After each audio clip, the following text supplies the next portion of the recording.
L'argent numérique est-il vraiment de l'argent? Bonjour, ici CryptoOli. J'espère que vous allez bien.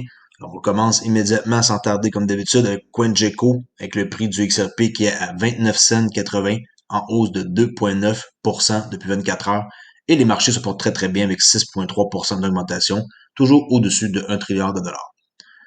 Alors avant qu'on commence, vous pouvez me rejoindre à Olivier_XRP sur Twitter. Si vous avez des questions, venez me parler ici en privé. Alors, l'argent numérique est-il vraiment de l'argent? C'est ça que on va voir sur le plan juridique. Alors, les pays évoluent rapidement vers la création de devises numériques, où nous entendons donc diverses enquêtes montrant un nombre croissant de banques centrales faisant des progrès substantiels vers une monnaie numérique officielle. Mais en fait, à ma grande surprise aussi, là, près de 80% des banques centrales du monde ne sont pas autorisées à émettre une monnaie numérique en vertu de leurs lois existantes, où le cadre juridique n'est pas clair. Pour aider les pays à faire face à cette évaluation, nous avons examiné les lois sur les banques centrales de 174 membres du FMI, qui est Fonds monétaire international, dans un nouveau document de service du FMI. Là. Ici, vous pouvez cliquer, télécharger un document, puis aller voir, là, OK, et découvert que seulement 40 environ sont légalement autorisés à émettre des devises numériques. Alors, on voit ici 40%, mais pas 40%, 40 banques, ce qui représente 23%, sont autorisées à émettre des devises numériques. 27 ici, banques centrales, que la loi n'est pas claire, qui est not clear. Et ici, ça dit que 61%, ce qui représente 104 banques, tout le truc rouge ici, là, peut juste émettre des banknotes puis des coins, là, de la monnaie, pièces, en tout cas, pièces de métal puis du papier, ok? Fiat monnaie.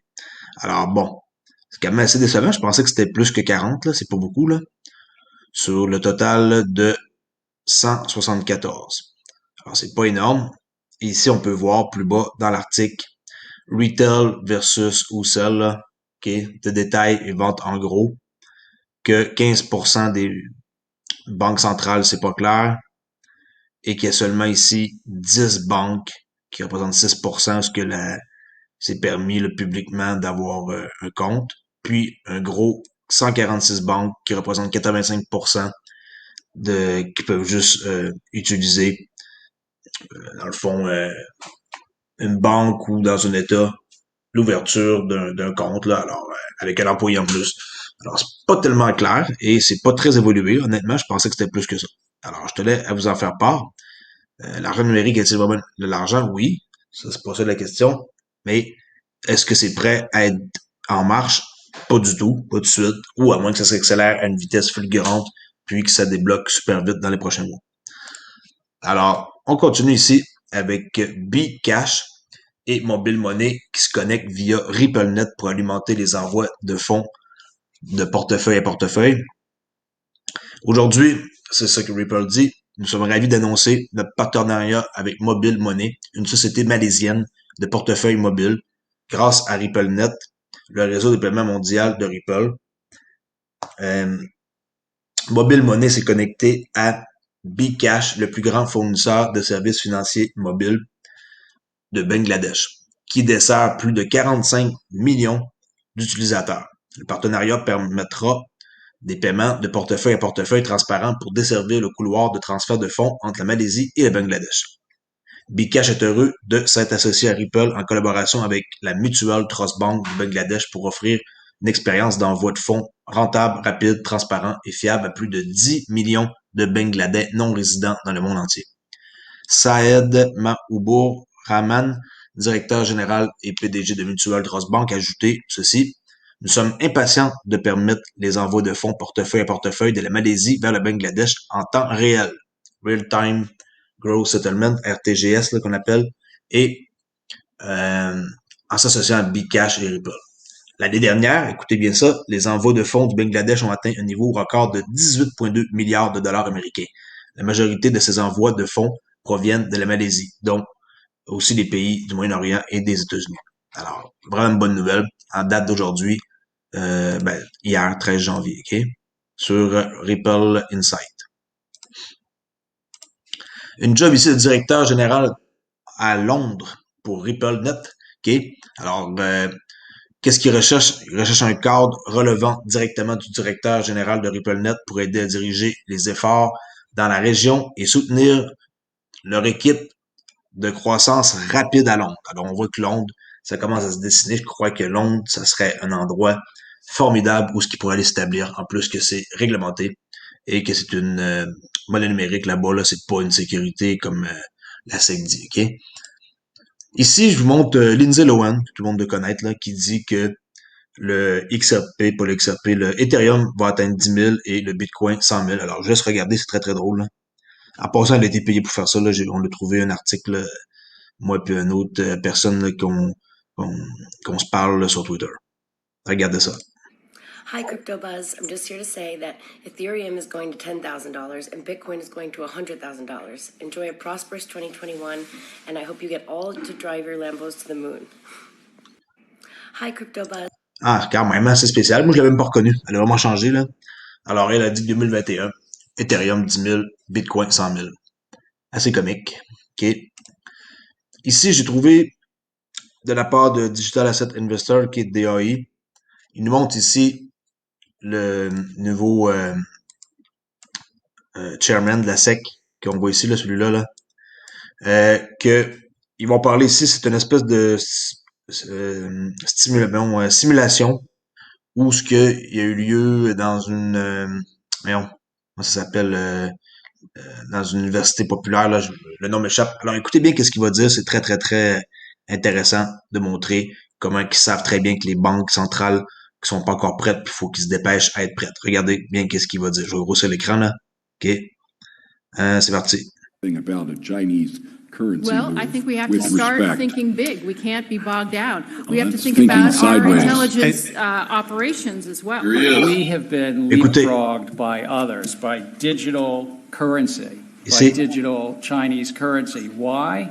Because, frankly, our central bank has been slow. And there's an appointment coming in January of 22. The president's got to decide whether to change over who's leading the Federal Reserve. The Federal Reserve runs our payment system. And I think we need to move that Federal Reserve into the modern era. What about in 5 minutes if Alors, vous avez entendu, il dit qu'il faut qu'ils deviennent modernes à la Réserve fédérale et que les banques centrales sont slow. Alors, c'est vraiment intéressant de voir ça, là.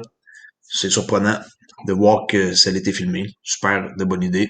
Pour nous, on voit vraiment que l'avenir, c'est les banques centrales, les CBDC, tout ça.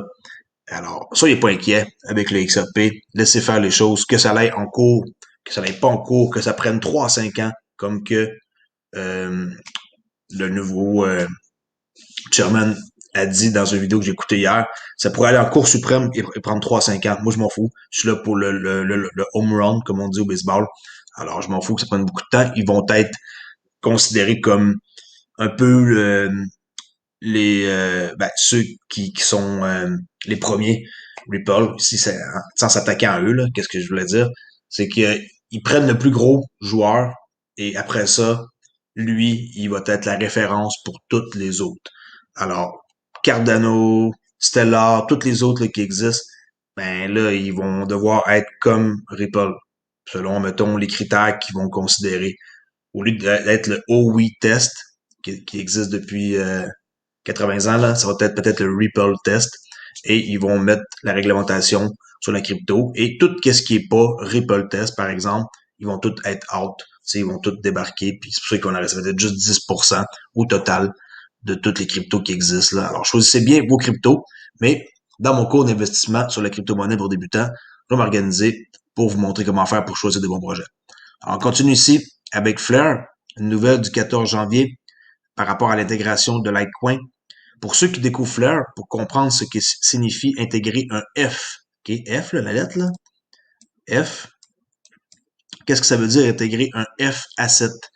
C'est une représentation de 1 pour 1 sur Flare de tous les jetons d'une autre chaîne.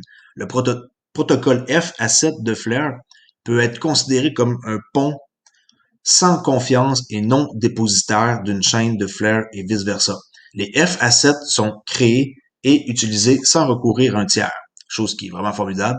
En bref, le protocole F asset est conçu pour permettre à tout actif de n'importe quelle chaîne d'être utilisé avec des contrats intelligents de style Ethereum complet sur Flare sans compter sur un tiers centralisé. Flare a déjà annoncé l'intégration de XRP pour le lancement du réseau avec l'ajout de Litecoin Flare qui va peut-être apporter comme sûrement là, un utilitaire de contrat intelligent aux deux réseaux de lancement.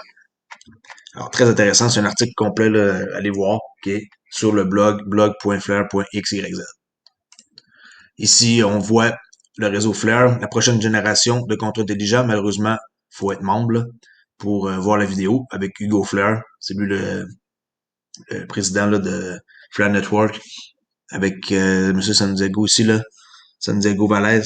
Alors, j'aimerais bien voir de quoi ça va parler. Là. On peut voir ici la traduction, c'est de 59 minutes. Ça a été aujourd'hui enregistré. S'il y en a peut-être qui ont une façon de le voir autrement, là, ou sinon, je vais m'abonner. Ça a l'air très intéressant. Le realvision.com, là, ils font des entretiens avec du monde très populaire. Tether, c'est demain, les amis. Tether, la date limite du 15 janvier. Alors, pour ceux qui savent pas, ok, beaucoup dans le domaine de la crypto-monnaie ont récemment discuté de la prochaine date du 15 janvier, là, tout le monde en parle, comme une considération importante pour l'affaire en cours entre le bureau du procureur général de New York, le NYAG, et iFinex, qui est la société mère de Bitfinex et Tether. Alors, que s'est-il passé? En avril 2019, le bureau du procureur général de New York a allégué que le populaire échange de crypto-monnaie Bitfinex avait perdu 850 millions de dollars, puis avait utilisé des fonds de son opérateur de stablecoin affilié Tether, la société qui émet le USDT, pour couvrir le manque à gagner. Alors ça, c'est un scam, là, c'est clair. L'ordre de remise des documents. Alors, en septembre 2020, le juge Cohen a décidé que Bitfinex et Tether devaient remettre des documents détaillant leurs relations financières et leur histoire au bureau ici de New York. Ben là, ils ont pris 90 jours de plus, là. Okay? Et pourquoi que la date est importante?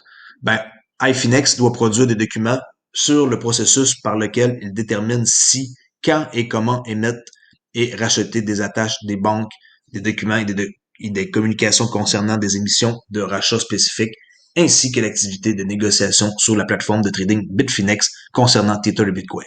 Il s'agit d'un cas historique pour l'ensemble de l'espace de crypto-monnaie, car Tether est la monnaie stable la plus populaire et la plus importante du marché.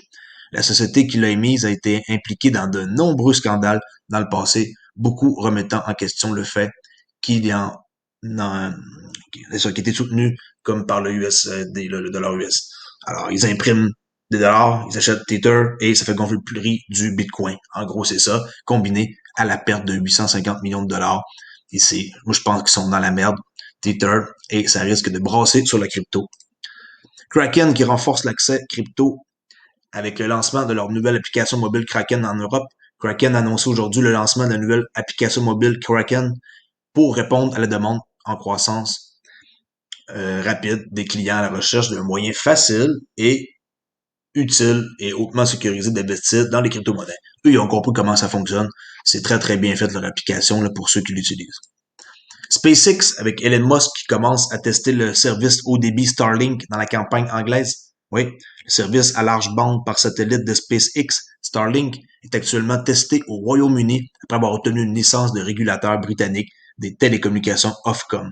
Starlink a reçu une licence de réseau de stations terriennes en novembre, a déclaré mardi un porte-parole de l'Ofcom à CNBC. SpaceX a mis en place une entité britannique à Londres appelée Starlink Internet Service en août dernier, selon un document déposé au registre des sociétés britanniques Company House.